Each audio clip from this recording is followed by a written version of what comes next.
Olá pessoal, tudo bem? Me chamo Pedro Murro e você está em prova de engenharia. Vamos dar continuidade à nossa aula sobre licitações e contratos administrativos, falando agora sobre o credenciamento, que ainda vai cair muito em concurso público. Olha só, de acordo com o nosso artigo 78, são procedimentos auxiliares das licitações e das contratações regidas por essa lei: o credenciamento, a pré-qualificação, o procedimento de manifestação de interesse, o sistema de registro de preços e o registro cadastral. De acordo com o nosso parágrafo 1º, os procedimentos auxiliares que trata o caput desse artigo obedecerão aos critérios claros e objetivos definidos em regulamento. Pessoal, se você quiser pesquisar sobre os regulamentos da nossa nova lei de licitações, pesquise por esse termo-chave aqui, ó, lista de atos normativos e estágio de regulamentação da Lei 14.133, de 1º de abril de 2021. Tá? Então, essa última atualização, de 30 de 3 de 2023, ainda não apresentou os regulamentos relacionados a esses procedimentos auxiliares, o que nos facilita a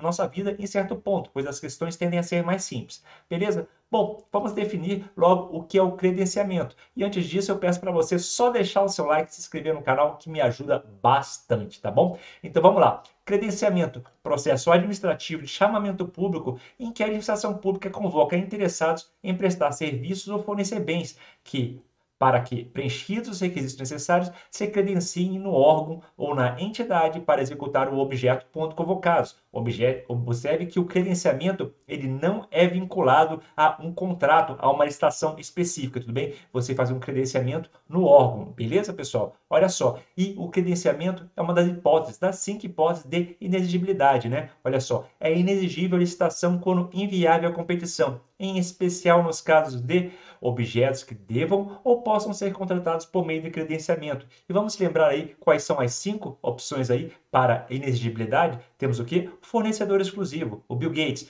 Temos o artista consagrado pela crítica, o Bono Vox do YouTube, por exemplo. E temos o que? O profissional renomado, né? Ou empresa renomada. Tudo bem? E temos mais duas, né? Essas três aí são velhas ali da Lei 8666 de 93. Quais são as duas novidades dessa lei? É o imóvel único, que pode ser comprado ou alugado pela administração, e também o credenciamento, beleza? Que a gente vai falar agora nesse bloco. Olha só. O credenciamento poderá ser usado nas seguintes hipóteses de contratação. E aqui, pessoal, eu peço a máxima atenção. Por quê? Porque isso ainda vai cair muito em concurso. Grave o que eu estou falando, isso aí vai cair muito em discursivo. Até quais são as opções de credenciamento? Quais são as opções que você poderá utilizar o credenciamento? Aí você chega e escreve para o seu examinador, assina discursivo, ó, para contratações paralelas e não excludentes, caso que é viável e vantajosa para a administração a realização de contratações simultâneas em condições padronizadas. Como exemplo, contratações de todos os produtos necessários para o fornecimento de merenda escolar para alunos da rede pública de educação. Ou seja, você fornece só um tipo de merenda, né? Você fornece apenas uma parcela daquela merenda, você se credencia no órgão de educação para fornecer ali na merenda escolar. Bem bacana, né, pessoal? Então, contratações paralelas e não excludentes. Qual é a outra? Com seleção a critérios de terceiros, caso que a seleção do contratado esteja a cargo do beneficiário direto da prestação. Exemplo, laboratório para realização de exames pelo SUS. A administração apenas cadastra os laboratórios regulares, cabendo ao cidadão escolher em qual irá se consultar. E por fim aí, a mais complicadinha em mercados fluidos. Meu Deus, o que são mercados fluidos, né? Caso em que a flutuação constante do valor da prestação e das condições de contratação inviabiliza a seleção de agente por meio de processo de licitação. Tem um exemplo aí de mercado fluido? Dois ali, ó. Compra de passagens aéreas e combustível. Você imagina alguma coisa que varia mais de preço do que passagem aérea e combustível, pessoal? É impraticável, né? Por isso que você pode utilizar o que? O credenciamento, né? Nesse tipo de situação, a realidade do mercado impõe a flutuação constante do valor da prestação e das condições de contratação do bem ou serviço desejado, de modo que é mais vantajoso a administração credenciar previamente uma série de potenciais interessados, aumentando assim suas chances de obter condições mais vantajosas quando do surgimento da demanda. É o caso, por exemplo, do credenciamento de postos de combustíveis localizados numa determinada cidade que sejam dispostos e sejam aptos a abastecer a veículos da frota municipal. Bacana, pessoal, temos esses 3 exemplos e isso aí realmente você tem que memorizar, que ainda vai cair bastante em discursivas e objetivas, com certeza, como apresentar para vocês alguma questão ao final desse bloco.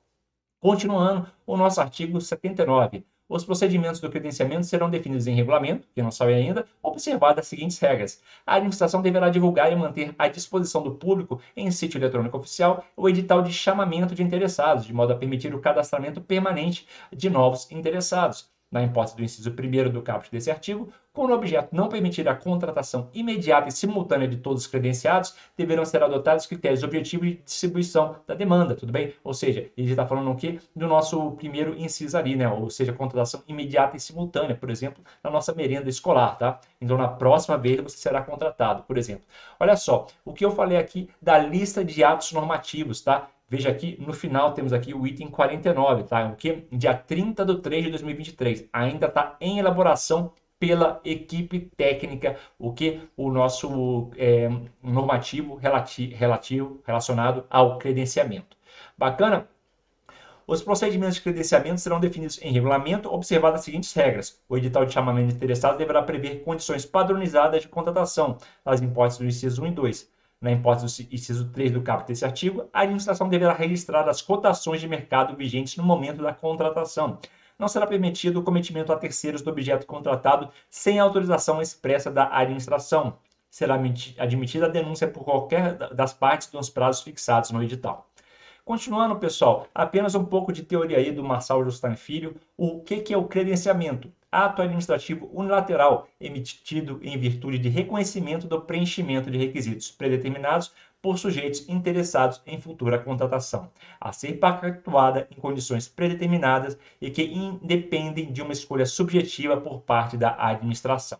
O autor ressalta também que não deve ser confundido o credenciamento com o contrato administrativo, pois, como dito, configura-se ato administrativo unilateral prévio à dita contratação. Bacana, pessoal? Apenas aí um pouco mais de direito administrativo para vocês. Assim, o credenciamento resulta em 2 atos jurídicos unilaterais. Primeiro, o requerimento do credenciamento apresentado pelo particular. Depois, temos o que? O ato administrativo formal, por meio do qual a administração defere propriamente o credenciamento, ou seja, dá ok, você está credenciado conosco, depois de constatar o preenchimento dos requisitos exigidos. Então, vamos lá? O credenciamento tradicional é um processo administrativo de chamamento de interessados, quando, em vez de ter vitorioso na licitação, aquele que assinará o contrato, a administração se vê diante de uma situação concreta em que ela pode dividir um bolo em fatias e distribuí-los de forma objetiva. Logo, não há competição porque todos, de algum modo, serão contratados para executar uma parte do objeto. Legal, né? Acórdão aí de 2022 do TCU. Continuando, o credenciamento é o que? É uma das 5 hipóteses de inviabilidade de competição e inexigibilidade de acordo com o nosso artigo 74. Conforme as orientações do Acórdão de 2010, o credenciamento pode ser considerado hipótese de inviabilidade quando a contratação de todos que tiverem interesse e que satisfaça as condições fixadas pela administração, garantia de igualdade nas condições entre todos os interessados e demonstração inequívoca que as necessidades da administração somente poderão ser atendidas dessa forma. Beleza? Isso aí já é um acórdão mais antigo, de 2017, mas eu achei interessante colocar na nossa aula. Por fim, vamos finalizar nossa aula com alguns exercícios. Sebrasp 2002, arquiteto da Prefeitura de Maringá. É o procedimento auxiliar na lei de licitações que poderá ser usado na hipótese de contratação em mercados fluidos, caso que a flutuação constante do valor de prestação e das condições de contratação inviabilize a seleção de agente por meio de processo de licitação. De que ele está falando aí? Por exemplo, mercados fluidos é a nossa terceira hipótese ali. Se a gente está falando de passagem de avião, né, pessoal? A gente está falando de posto de gasolina. São os exemplos que tem que vir à mente, né? Então, com certeza aí é o credenciamento. Letra D, já levamos essa para casa, questãozinha quente de 2022. Mais uma de 2022 do Sebrasp. De acordo com a Lei 14.133, na hipótese de haver a flutuação constante do valor de prestação e das condições de contratação que inviabiliza a seleção de agentes por meio do processo de licitação, pode ser utilizado o procedimento auxiliar denominado que? Registro cadastral, credenciamento, pré-qualificação, procedimento de manifestação de interesse ou sistema de registro de preço. Olha só, na hipótese que haver flutuação constante no valor de prestação. Novamente, está perguntando aqui sobre mercados fluidos, sobre passagens aéreas, sobre preço de combustível. Então, novamente, a letra B, credenciamento. Bacana? Bom, essa foi a nossa aula. Espero que vocês tenham gostado bastante dessa aula de credenciamento. Eu espero novamente que você se inscreva no canal e deixe o seu like, tá bom? Muito obrigado e até a próxima.